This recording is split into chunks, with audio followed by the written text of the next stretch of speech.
Bom, amados irmãos e irmãs, nós vamos aqui para a nossa segunda aula de História da Igreja Perseguida. Nós vamos estar focando a Igreja Perseguida e eu vou ler com vocês aqui hoje sobre o martírio de Policarpo, tá?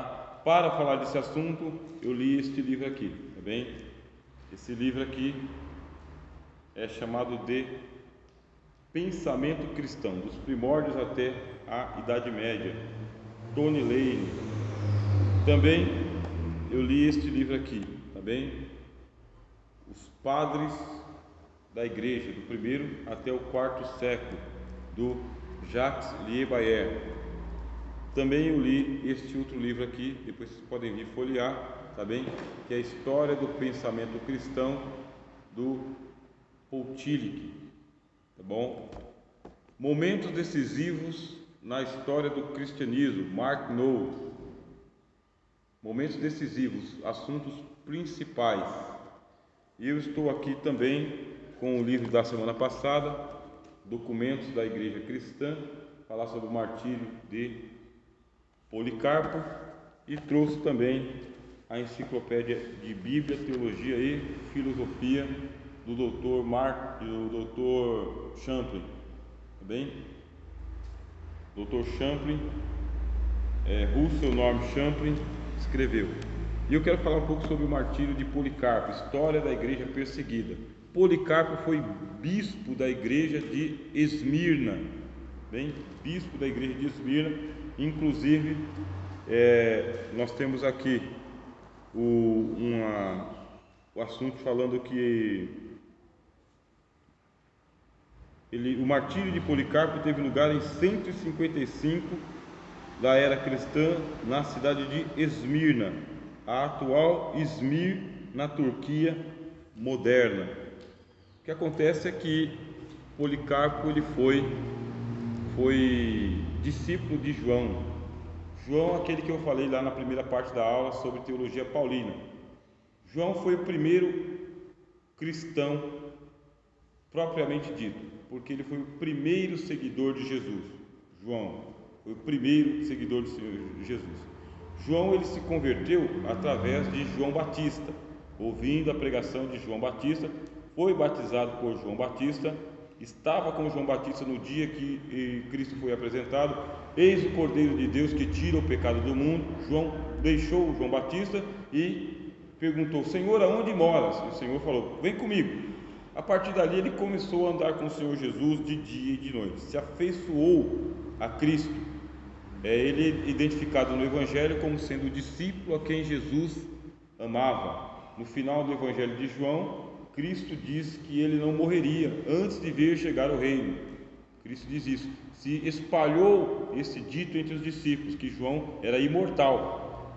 Pedro perguntou: Senhor, e esse, o que vai ser dele? Eu vou ser levado para onde eu não quero e vou ser crucificado de cabeça para baixo. E esse daqui? O Cristo disse: o que te importa a ti o que vai acontecer com ele? Vem você e me segue. Se eu quiser que ele fique vivo até a minha volta, vai ficar.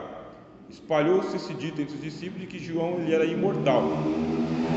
Alguns mitos cristãos dizem que realmente João não morreu até hoje, está vivo até hoje, está vivo e ele vive na Pérsia, tá bem? Os mitos vão dizer que ele vive na Pérsia, é um imortal, e ele conduz algumas igrejas secretamente a partir desse apostolado. São mitos, tá bem?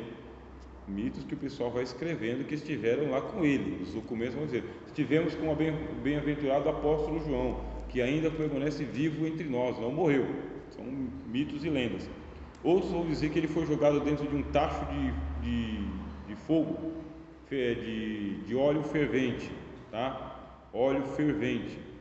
E aí quando jogaram ele, era água de banho, não morreu queimado. Outros mitos dizem que quando avançaram com espadas sobre ele, as espadas elas se derreteram, se entortaram.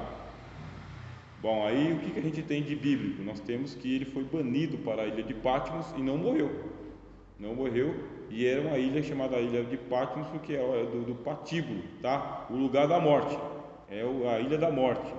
E lá existiam chacais, feras, leões, leopardos, cobras, sem falar dos canibais e sem falar dos assassinos que eram levados para lá. Então era uma a ilha de Gredo. Ele foi banido para a ilha de Gredo, João. Agora ele foi banido porque ele era um líder altamente influente. João, ele era altamente influente e ele era o bispo das igrejas da Ásia, tá bem? Aquelas igrejas da Ásia são essas aqui que receberam as 7 cartas do Apocalipse. 7 cartas por quê? Porque o Senhor Jesus, ele precisa de 7 testemunhas da sua profecia. 7 testemunhas. Então são 7 cópias para que as 7 igrejas recebam cópias autênticas por parte de um apóstolo que andou com o Senhor desde o começo da vida. Essa aqui é a autenticidade do Apocalipse. O Apocalipse é autêntico, escrito por um apóstolo que esteve com o Senhor desde o princípio, por ser o primeiro apóstolo, e ele estava vivo no tempo das perseguições do tempo do Apocalipse. Alguns vão dizer que é o Diocleciano, que estava no poder no tempo que o Apocalipse foi escrito, e a igreja vinha sendo perseguida pelo Império Romano desde os tempos de Nero. O que Nero fez? Nero mandou matar o apóstolo Paulo e o apóstolo Pedro, mandou matar. Lembra que o primeiro mártir da igreja foi Estevão. Estevão foi o primeiro mártir da igreja. Segundo mártir da igreja, quem teria sido? Tiago. Tiago foi o segundo mártir da igreja, e aí não parou mais. Isso bate de frente com a questão da teologia da prosperidade. Ela não teria nenhuma eficácia naquele tempo, né, irmãos? Nenhuma eficácia. Por quê? Aqui, eu tenho aqui um texto de Clemente Romano. Quem foi Clemente Romano? Ele é aquele bispo que estava tomando conta da igreja de Roma, tá bem? Clemente.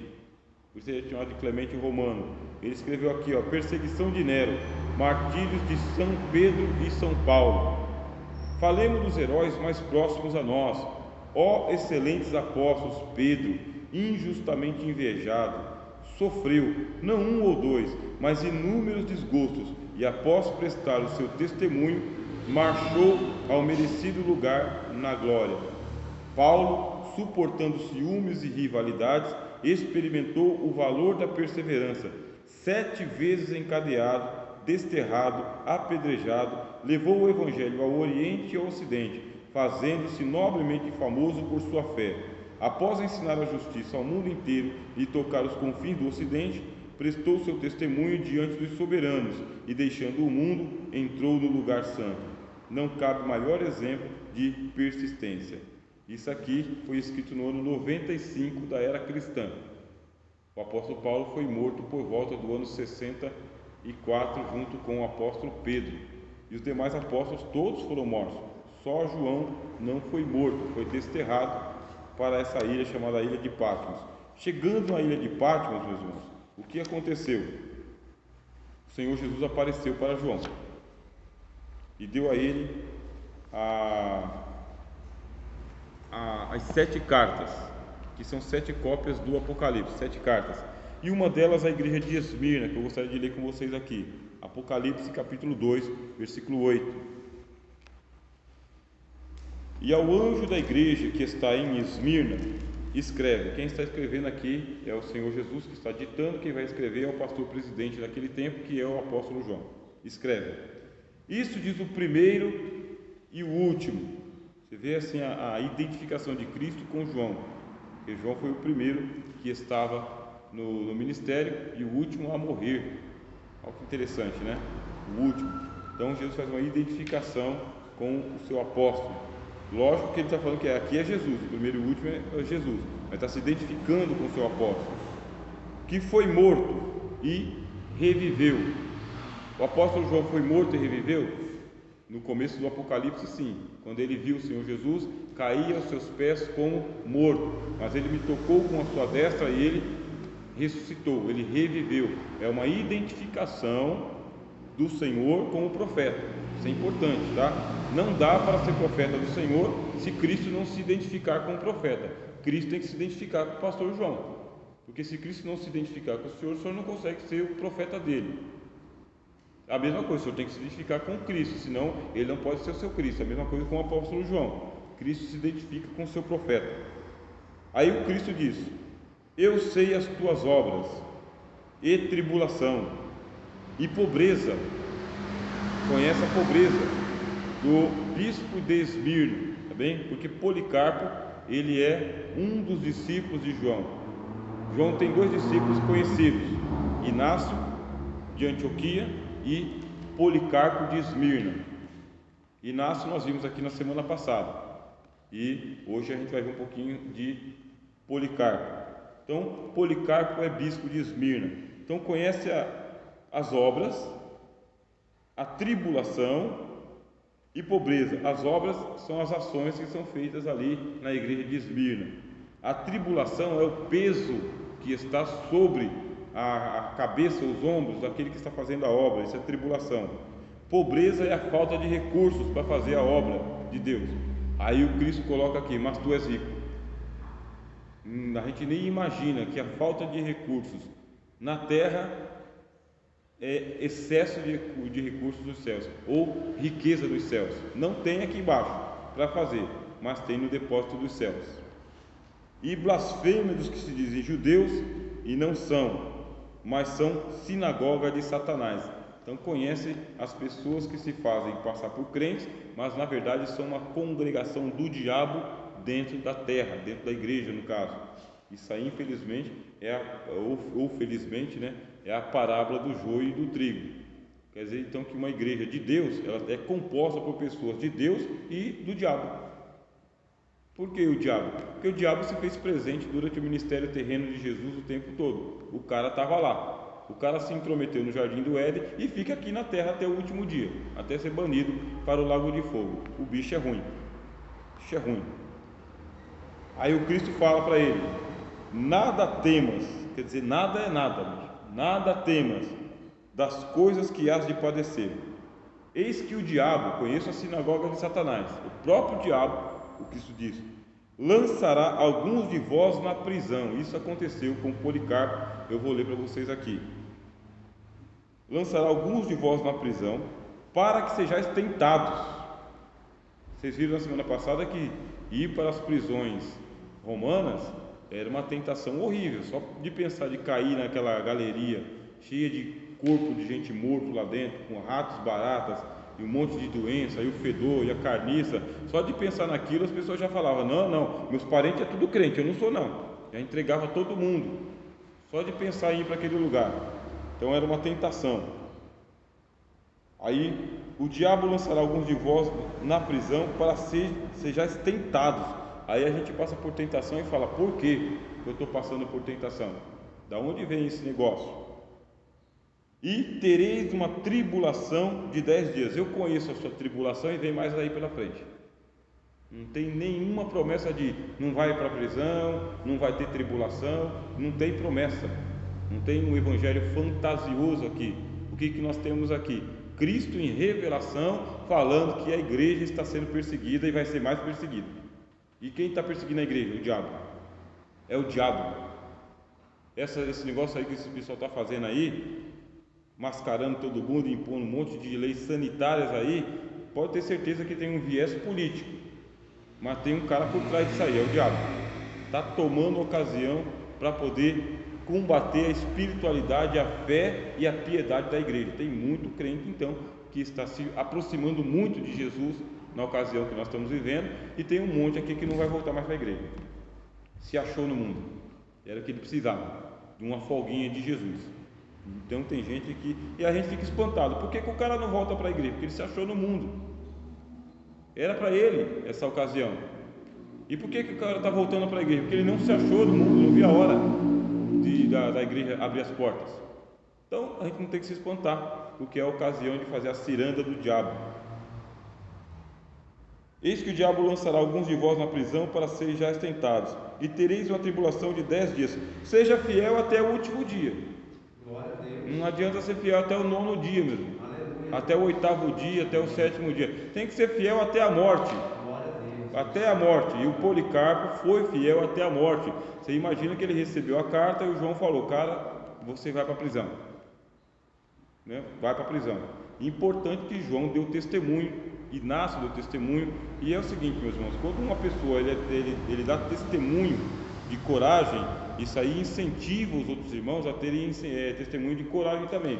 Mas quando todo mundo começa a confessar o fracasso do reino de Deus, aí isso vai contagiando. Lembra lá da história dos 10 espias? Dos 12, né?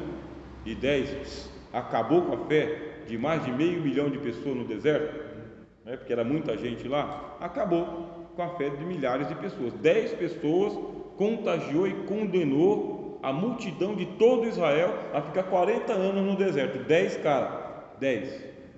Então chegou esse tempo de tentação, tribulação, perseguição, vergonha, meus irmãos, que a gente vai passando, exposição ao vitupério, é para se andar mesmo, saber quem é e quem não é, e o pessoal do não é começa a colocar dúvida no coração de todo mundo, e por causa disso a gente pode padecer 40 anos de tribulação aí, de adiamento de bênção, por causa das pessoas que vão desistindo. Aí o Cristo vai dizer assim: seja fiel até a morte e dar-te-ei a coroa da vida, tá?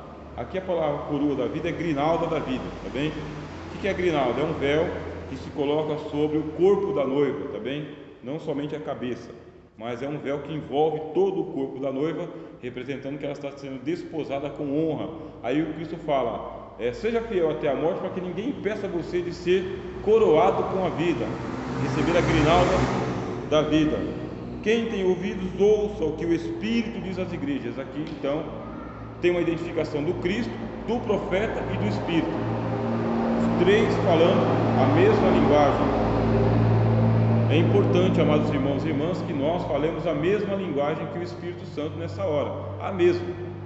Tem as vozes que vêm de fora e tem as vozes do Espírito Santo e a voz da palavra de Deus.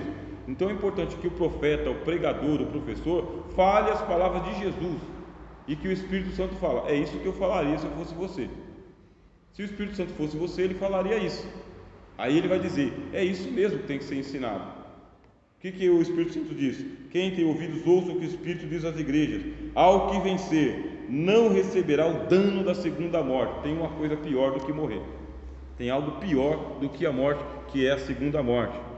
Então eu estou lendo aqui a carta do apóstolo João à igreja de Esmirna, para poder falar com vocês sobre Policarpo, que foi bispo da igreja de Esmirna, martirizado no ano 155.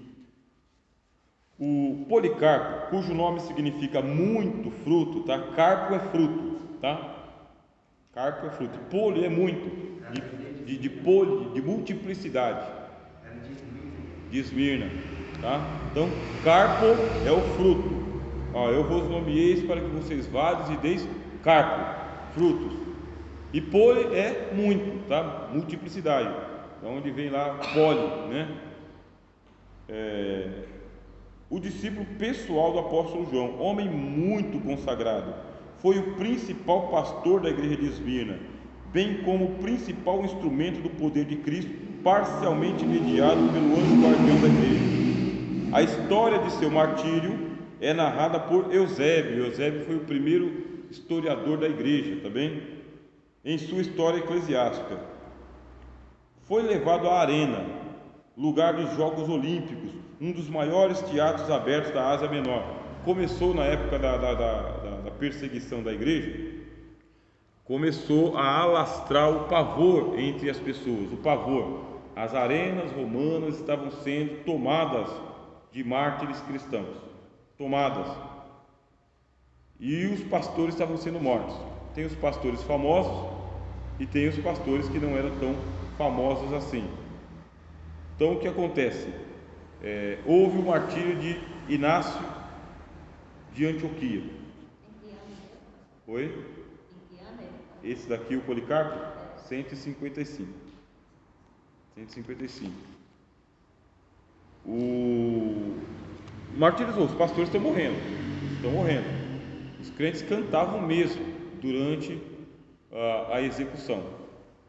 Eles eram flagelados, eles eram mutilados, era um espetáculo horrível.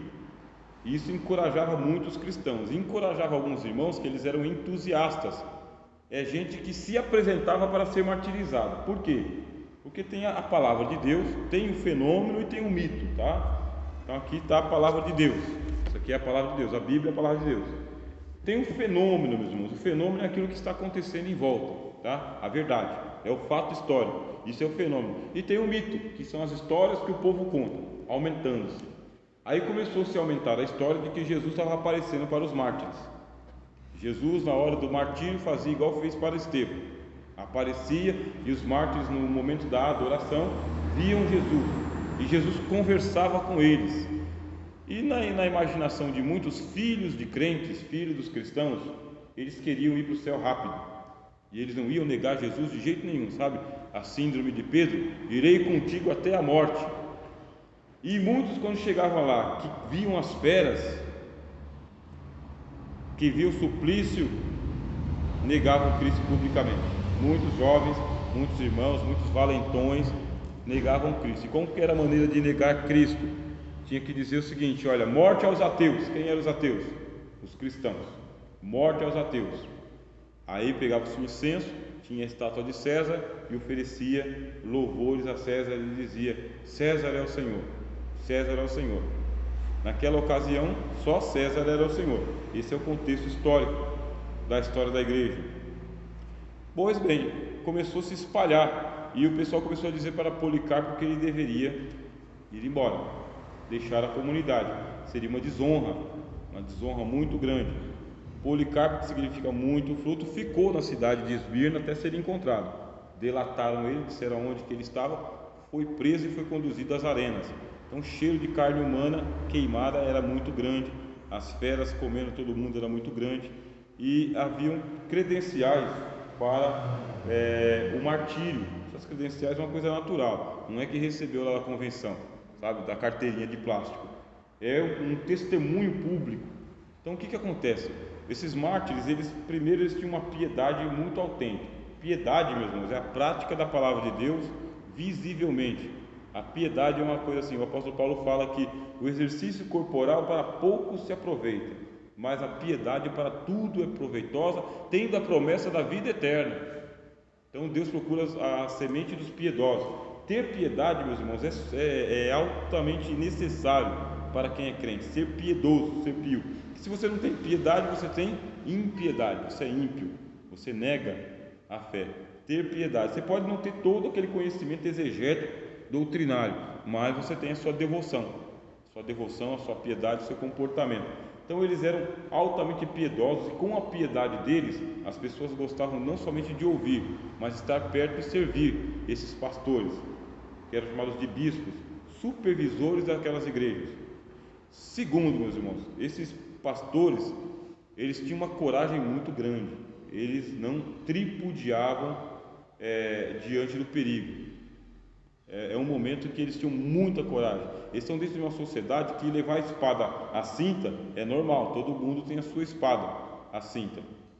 Quer dizer, enfrentar a morte o tempo todo, enfrentar o perigo o tempo todo. Ir para os tribunais, eles eram levados para os tribunais toda semana. Toda semana tinha acusação, era alguém lá respondendo nos tribunais a razão da fé. O apóstolo Pedro falou: quando acontecer de você ser levado lá, esteja pronto para dar a explicação da razão da sua fé. Pedro escreveu. É uma geração de crente corajoso, que enfrenta Anás, Caifás, Herodes, Pilatos, a turma toda do inferno, e ora pelos inimigos, ora fervorosamente, e fala: Senhor, nos dê intrepidez, para quando a gente estiver lá diante dos caras lá, a gente não ficar com medo. Aí leem aquela passagem do Evangelho que fala: olha, não fica preocupado com o que há vez de dizer, porque Deus vai dar o Espírito Santo e vocês vão falar as coisas de Deus. Então o pessoal está cheio da audácia do Espírito Santo, o Espírito Santo está fortalecendo. Não é época de operação de sinais, prodígios e maravilhas, não é época. O Espírito Santo manifesta, lógico que manifesta, tem relatos de milagres dessa época também, mas agora a dispensação do Espírito Santo é para o encorajamento, para dar testemunho. A palavra testemunho em grego é martírio, tá? Mártir. O que é o mártir? Mártir é a testemunha. Ser-me-eis mártires, disse o Senhor Jesus, aqui em Jerusalém, em Samaria, até os confins da terra. É o sangue dos mártires lavando o mundo todo. Então o que acontece? O Senhor Jesus, ele aparece para as pessoas, ele fala mesmo, não sabemos se é mesmo que acontece ou não, mas os pastores têm piedade, é inegável o testemunho que eles têm.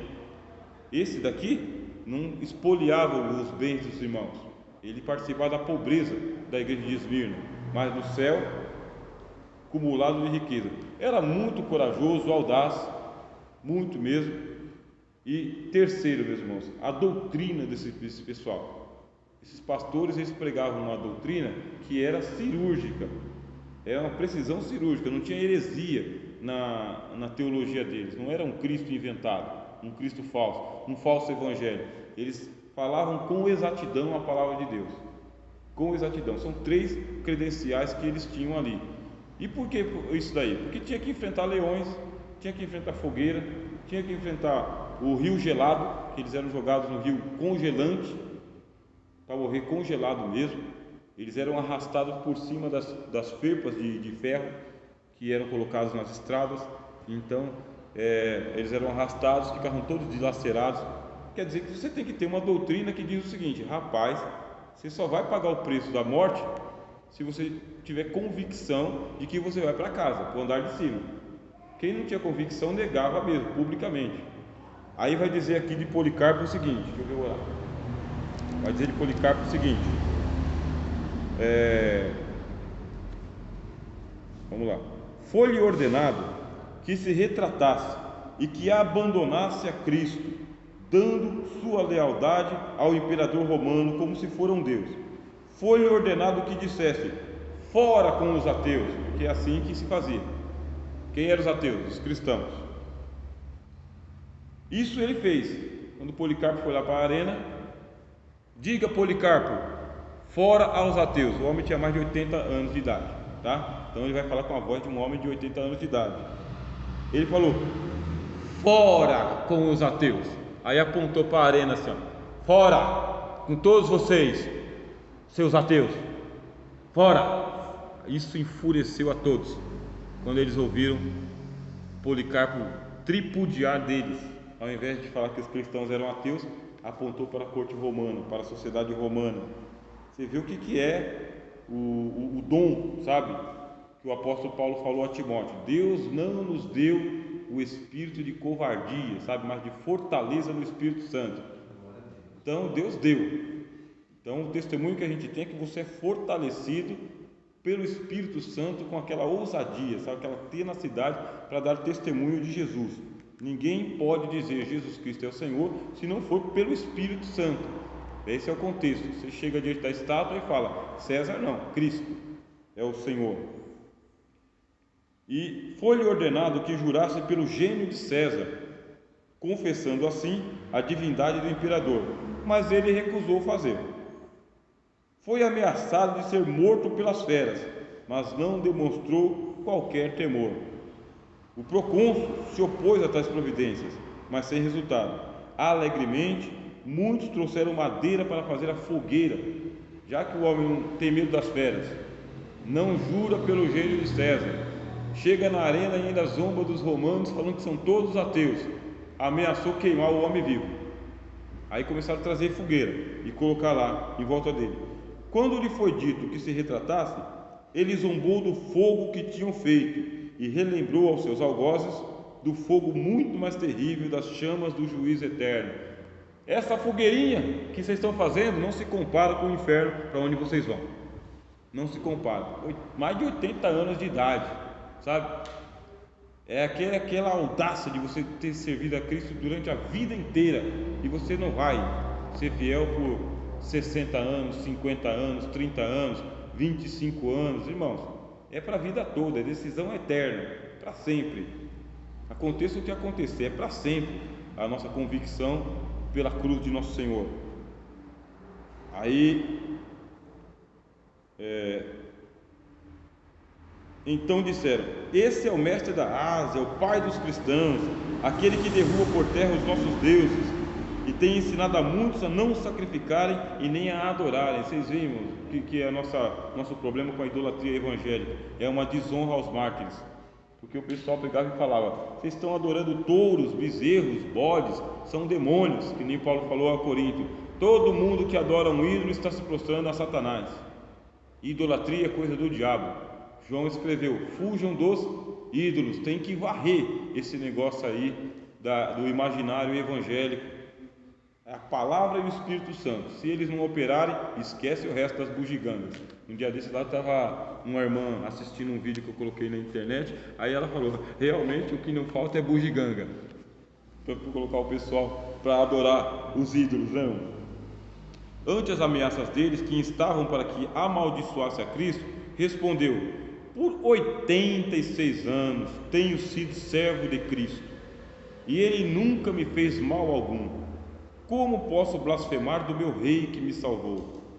Ato contínuo, foi preparada para ele a fogueira, mas, segundo as lendas, o fogo se fez um arco em seu redor, ficando ele intocado no meio das chamas. Aí aconteceu um sinal: as chamas não ardiam no homem.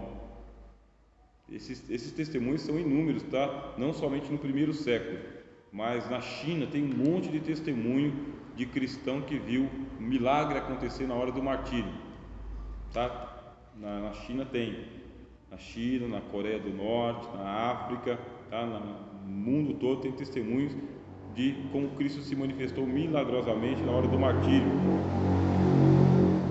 Aí alguém que estava próximo, entretanto, vendo que o fogo não queimava ele, se aproximou dele e lhe deu um golpe de adaga, matou ele à base da adaga, da espada. Policarpo, que nasceu no ano 69 da era cristã, morreu em 159 ou 155. Para nós ele representa a igreja dos mártires, a constância cristã sob as mais severas perseguições. Policarpo foi martirizado em meio a uma coragem invencível e foi recompensado com a coroa da vida por aquele que também tivera morte horrível, mas que triunfaram em sua ressurreição, Jesus o Senhor. O único escrito que resta de Policarpo é a sua epístola aos Filipenses, que eu tenho aqui alguma coisa, tá bem, neste livro, História da Igreja Cristã, que quando for possível os irmãos ou baixem em PDF ou comprem, porque ele tem que estar à mão, o Martírio de Policarpo. Depois lá vocês podem chegar na internet e coloquem lá o Martírio de Policarpo, que tem um áudio que narra toda essa história aqui. O que acontece, meus irmãos? O autor aos Hebreus, ele fala um enigma para nós. Fala que algumas mulheres, pela fé, receberam os seus mortos, pela fé, e outros se entregaram à morte esperando uma melhor ressurreição. O que o autor aos Hebreus fala para nós? E que aqueles irmãos que foram martirizados no dia da ressurreição, eles receberão uma melhor ressurreição. Esse é um enigma. Ter sido martirizado é uma coroa de glória. Bom, que Deus abençoe a todos em nome do Senhor Jesus. A palavra está com o pastor João, tá bem, aqui da nossa comunidade evangélica Restaurados por Deus, a SERD, e agradecemos a Deus aí pelos irmãos que estão orando pelo Instituto SERD também, para que a gente possa aí fazer um bom trabalho do Senhor em nome de Jesus.